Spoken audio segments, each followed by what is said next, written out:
They don't understand the consequences. They don't understand necessarily that they're acting.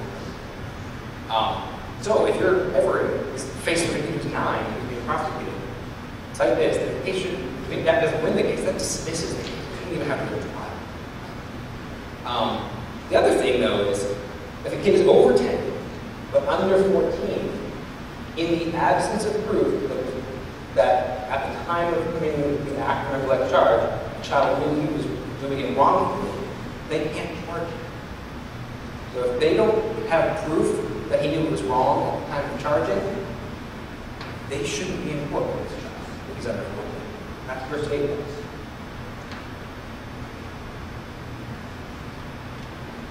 And your state law also has definitions of these things like malice, knowledge, recklessness, neglect. And I encourage you to look back at your statutes and think about how adolescent development affects these as elements of crime.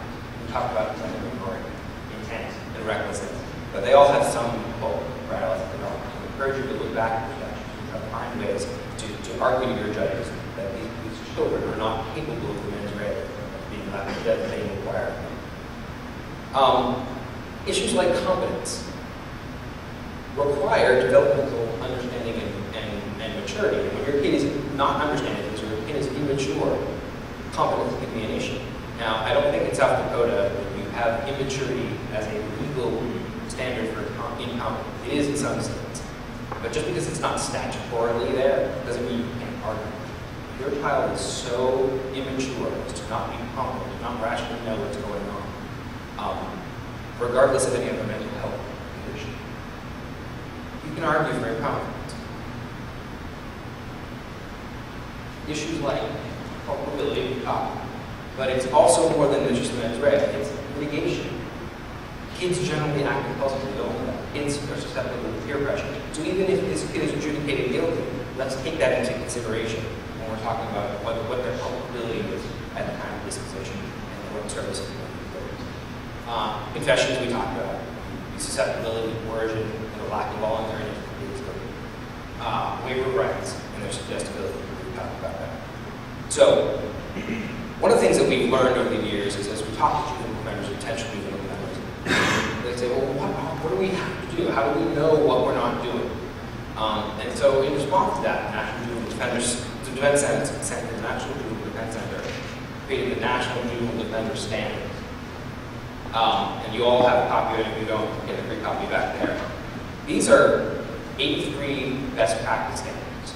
If you're going to be a juvenile offender and you want to provide best practice representation to your client, these are 83 professional responsibility standards. And I say try, it's not because they're aspirational. This is what best practice looks like. We've done 5 years of study with experts and investigation of all the laws in the states. Find out what best practice for juvenile defense is.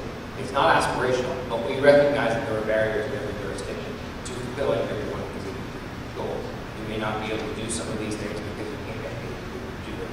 You may not be able to do some of these things because your systems aren't set up to give you access to kids that are appropriate. But if you're finding yourself in that situation, there's a whole section at the end that says the defender's responsibility for addressing systemic deficiencies. We're making these standards really unique. It's the idea that defenders, outside of their role as trial attorneys, do have a responsibility for the system as a whole, and pushing for reform when the system's not working. And a lot of times, I don't know. Well, let's take the example of Lucerne County, Pennsylvania. We've all heard of the hit for cash scam, like in Pennsylvania, where this one judge also had a financial stake in the juvenile detention center, and was sending hits from his court to the juvenile detention center at disproportionate rates because of accommodating financially. And those kids didn't necessarily, most often not, didn't have attorneys. The ones that had attorneys were less set to weapon. But what that said is that there were defenders in the court. There were defenders seeing this practice happen.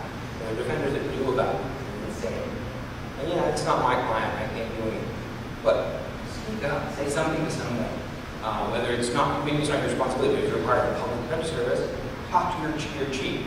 Talk about what can we do to stop this. If you're an independent attorney, talk to nonprofits who do legal work. Talk to a national organization like ourselves. There are things that we can do as defenders to help affect the system. when you see these barriers that are coming up. But these national standards, yes, they're not your. So let's talk a little bit about what your rules of professional conduct say about representation and how that affects juvenile work. Rule 1.2, scope of responsibility and allocation of authority between the client and the lawyer. Basics of this is that lawyers are stated interest representatives of their clients. Whether you're a criminal defense attorney or a juvenile defense attorney, you represent the stated interest of your client. Now, a lot of people talk about juvenile court as being a best interest court. It is with the prosecutor and the judge and the probation officer. It's not the defense attorney. The rule in the comments going, you shall abide by a client's decisions concerning objectives. You must learn about those objectives by consulting a client under your duty to communicate. Rule 1.4. So, you have to know what your client, just like your adult clients, what they want. You have to know that of your child clients too. And this is just the minimum. This is what is required of you to not be ineffective. This is what is required of you to not be liable for bargaining. These expand on it. This is what best practice is beyond that. And so you can look at them in tandem. Let's talk about what the minimum requirements are. The commentary to Rule 1.2 acknowledges that a variety of potential attorney-client disagreements are too vast to be covered. And that's why I would suggest we look at other sources, especially if it's okay, how do I deal with that? It's a little different. Look to other sources to help you more. But under this rule, the default is always about consultation to rectify conflicts, not generally behavior. And this is true even with a kid. Now, pushback happening here as well. We have one diminishing capacity. And minority can be grounds for diminished capacity. And under diminished capacity, I have the right as a lawyer to take over and take some protective action in my client diminished capacity and make decisions for them. Well, not so. While minority is a potential ground of diminished capacity, all minors are not diminished. Don't have diminished capacity. That's the first problem. It's a potential problem. Just like everyone who's mentally ill does not have diminished capacity. Some may, some may not. And even if you believe that your child has diminished capacity, the rule says that you are to, as far as reasonably possible, maintain a normal client-lawyer relationship with that client. Normal client relationship. Treat them like every other client under the rules of the rules of your professional obligation. And so at first we're going to point to this is basically what it is, setting up a presumption of competence. The client is generally believed to be competent to have these conversations. And only in those severe cases where you cannot communicate, you can't do things. And when I say communicate, you can't, not because you just don't have the time and patience, but you have given the time and the effort, you've worked through it, and you can't communicate with this. Then you can start taking protective action. And it's very complicated. Read your commentary. Protective action is never take over writing. There's a whole graduated list of things that you can do. And you're always supposed to start with the least invasive to the client.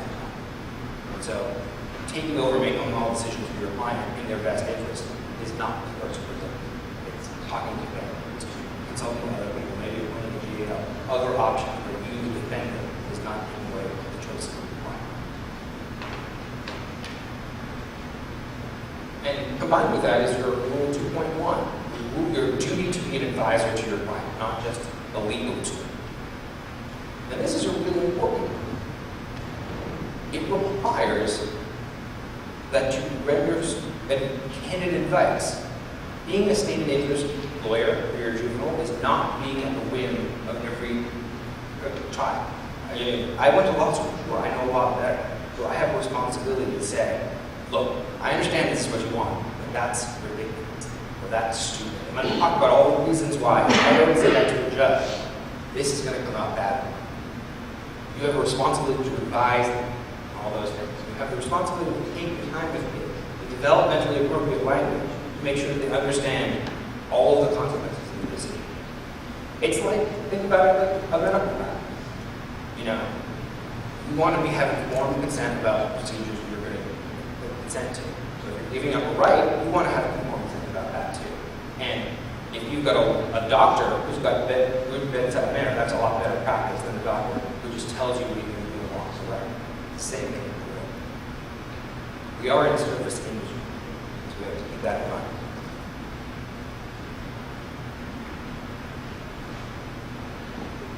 The other rules that affect that normal client-attorney relationship you should have with kids, even if you have anything should happen, is the issue of competence. Expertise, in a particular field of law, may be required in some sense. I'm going to argue with you that is required in general. Now, there's definitely ways to get expertise, training, or associating yourself with people who know what they're talking about. But if you don't know the basics about adolescent development, and you don't know how to integrate that into your defense, I would suggest you start learning. Because that will affect your problems. 1.3, diligence. The idea that a lawyer should pursue a matter on behalf of the client despite opposition, obstruction, or personal inconvenience. This is the one we hear a lot. I don't have time to do all this if you're asking about the I don't have time. Or I'm not going to go to that. I'm going to make a phone call instead of going in and visiting my client. Yeah, that may be required sometimes, but if you're doing it just because it's inconvenient, then are you living up to your ethical standards?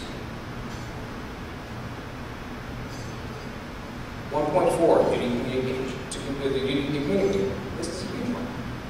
Adequacy of communication depends in part on the kind of advice or assistance that is involved. So you are only living up to your duty to communicate if you are trying to communicate effectively. And with kids, that requires a whole different skill set. It is different than communicating with your adult kids. And it's understanding, okay, this kid, it's not. How many of you have worked with kids before and said, you understand what, you got it, we all understand, and you go to court and it's nothing like you should. These kids are going to say, sure, yes, they don't want to look dumb. They're going to say, yeah, I understand, no problem. But there are simple techniques that you can go through trainings and learn about, or just you're having kids experiencing it yourself. Ask a kid, now we just went through all that, tell me what you're going to say, repeat it back. Simple tactics like that will help us communicate better with our kids, rather than being that rush lawyer, I never mind these guys.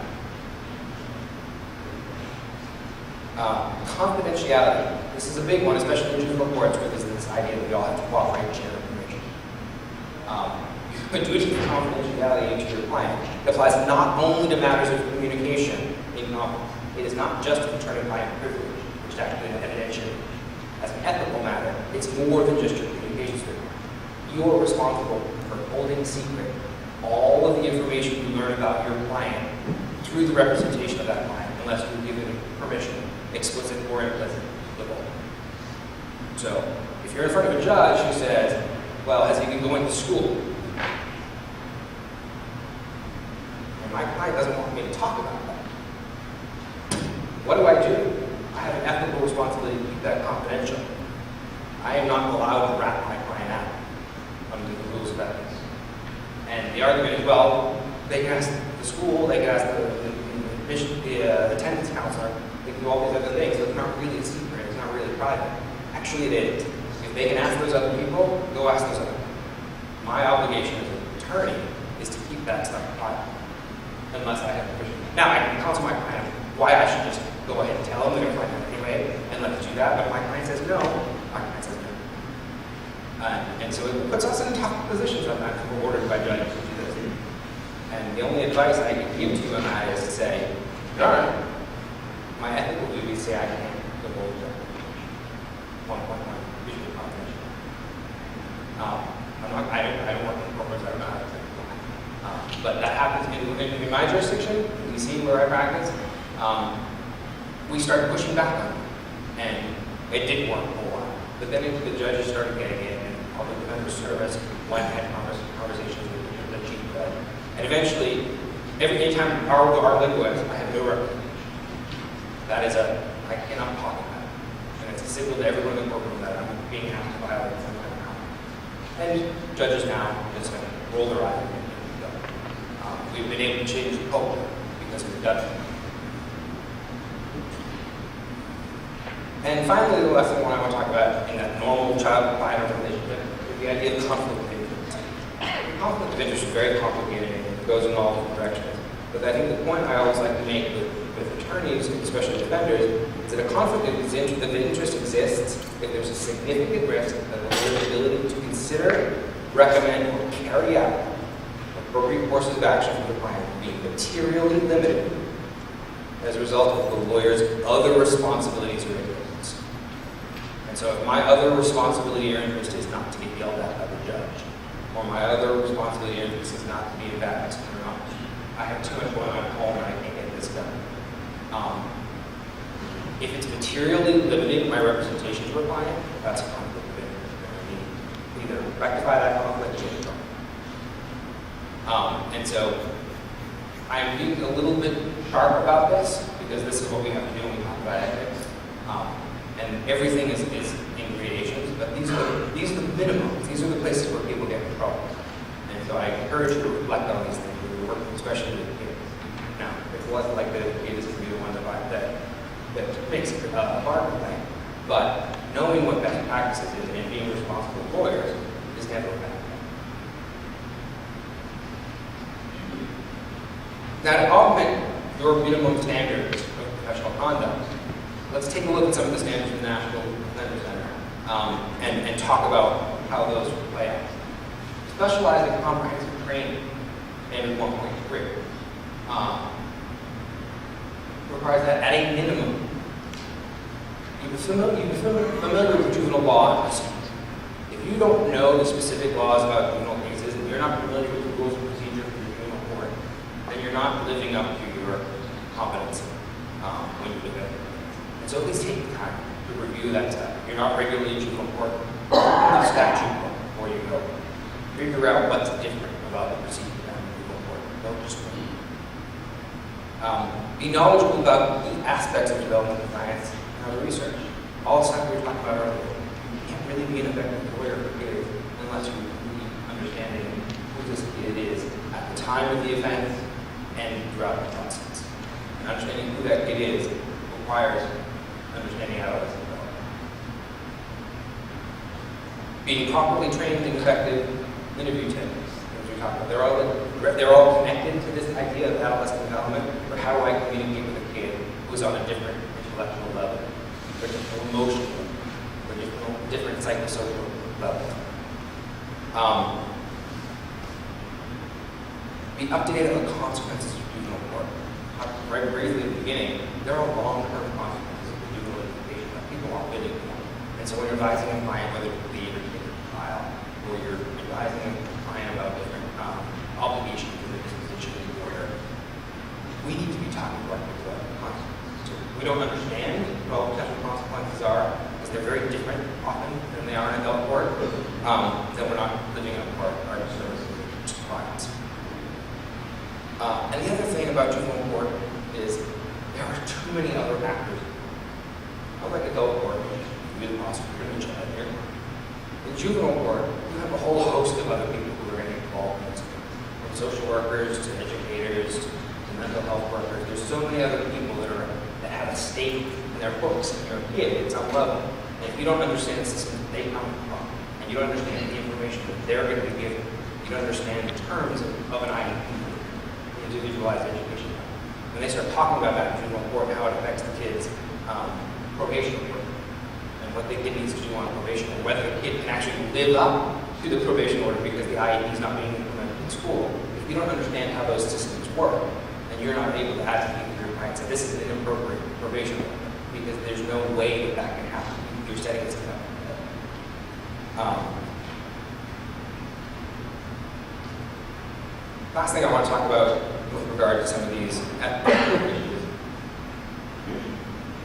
is our standard 1.6 that talks about conflict of interest. It goes further than most states. It says that being a guardian ad litem and a defender to the same child is a per se conflict. And why do we say that? I don't know that that's a common practice here or not, It is in a lot of states, where the judge says, oh, you can be the guardian ad litem and the defense attorney to the state. That is an inherent conflict of interest, even if it's not prohibited by state law, because they're different roles. One is a state interest attorney, to advocate, to be the voice of the child, and advocate for what the child wants, regardless of my personal views. Advise and all that stuff, but I have to eventually advocate for what he wants. The guardian ad litem is a best interest attorney. It doesn't matter, it's like an apparent, it doesn't matter what it means. It doesn't matter what that attorney individually thinks is best. And that attorney has a responsibility to advise the court what they think is best, not what wants. That's an inherent conflict. So I would encourage anyone who is finding themselves being asked to do those things to push back, to ask not to do those, because it is inevitable. It's a conflict with your own rules. It conflicts with that stated interest that comes out of the scope of representation. It conflicts with the confidentiality rule, absolutely. If my client doesn't want me to say these things, and I have to because it's in his best interest, that's fine. And then the general conflict of interest rule, the one that says I have dual responsibility, that materially limit my responsibility to the client. That's the one that I start with. That is materially limiting my ability to do either one.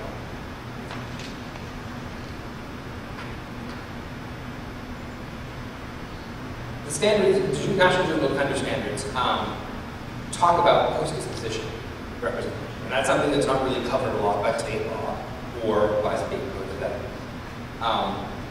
But because juvenile courts go so deep into our kids' lives and talk about all the different services that we have a responsibility to help them.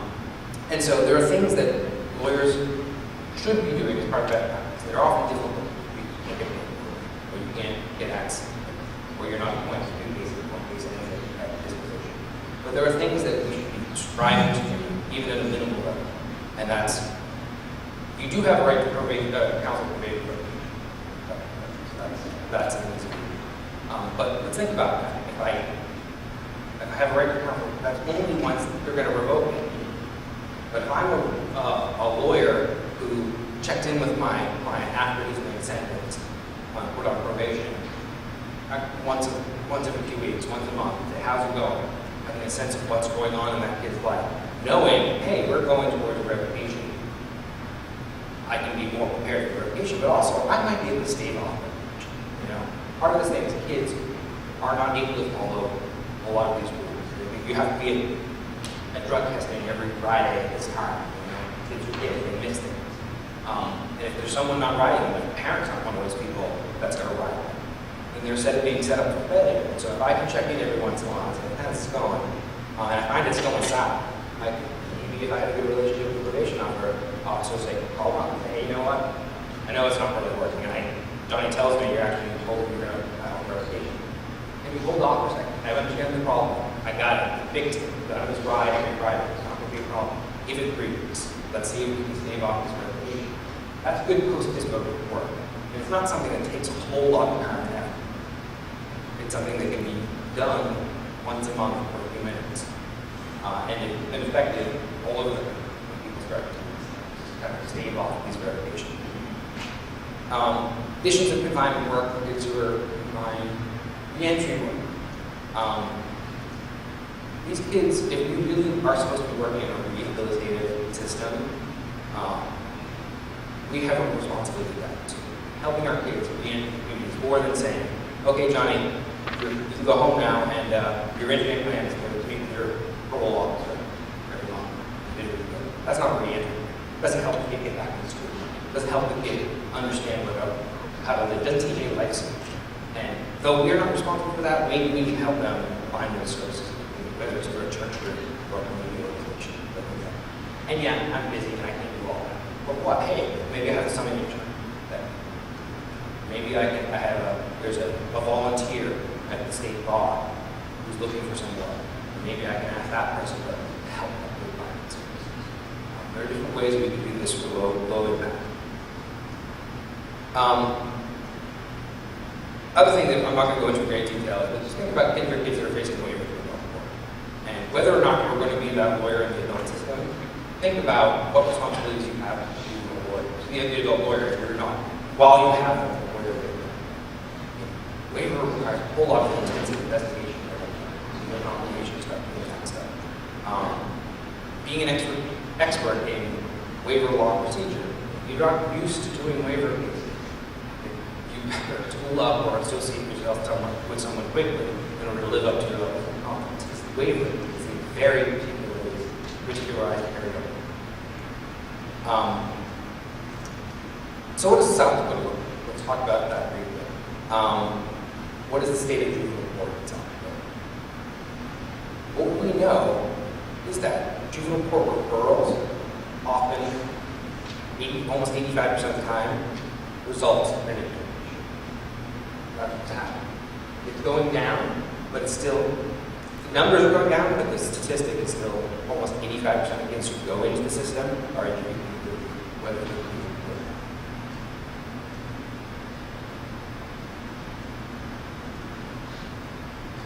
the number of confined kids, this is all places, detention and commitment. The number of confined kids in South Dakota is 2.5 times the national average. These statistics come from the National Juvenile Justice Network.